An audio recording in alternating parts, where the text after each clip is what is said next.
Hong Kong Race Day this Sunday at Sha Tin. We have 10 races on the card. The first kicks off at 3:45 Australian Eastern Daylight Time. The rail is in the C+3 position.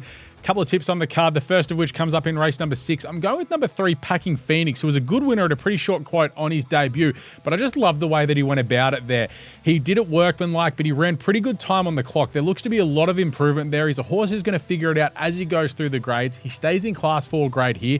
Yes, barrier 9 a little bit sticky, but hopefully from there, Zach can keep him out of trouble. He should be getting the job done on Sunday. Second of the tips comes up in race number 7. It is the Sha Tin Trophy. It is a Group 2 handicap over the 1,600 metres. Now, this will be a major lead up towards the Hong Kong international races. Last year, Voyage Bubble ran second in this race. It was won by Galaxy Patch, but Voyage Bubble then went on to win the next 2 races, including the Hong Kong Mile. But number 6, My Wish, is the horse I want to focus in on here. He gets 20 pounds off Voyage Bubble. And to put it simply, if he wants to be a Hong Kong international player, he needs to win this race this Sunday at Sha Tin.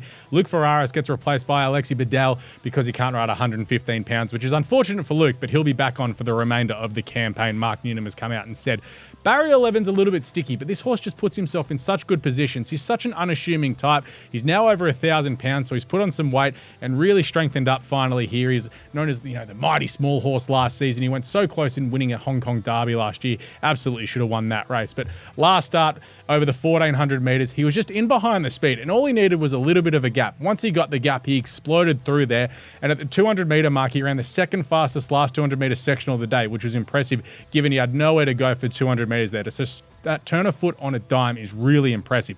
As said, barrier 11, a little bit sticky. He's going to roll forward. He'll put himself on speed. Co-partner Prince from barrier 10 will probably drag him across so he can sit outside the leader. And if he sits outside of the leader and they don't go much of a gallop, he'll kick away from them, win well, and probably go into Hong Kong International Week in about 8 weeks' time as one of the favourites for the mile.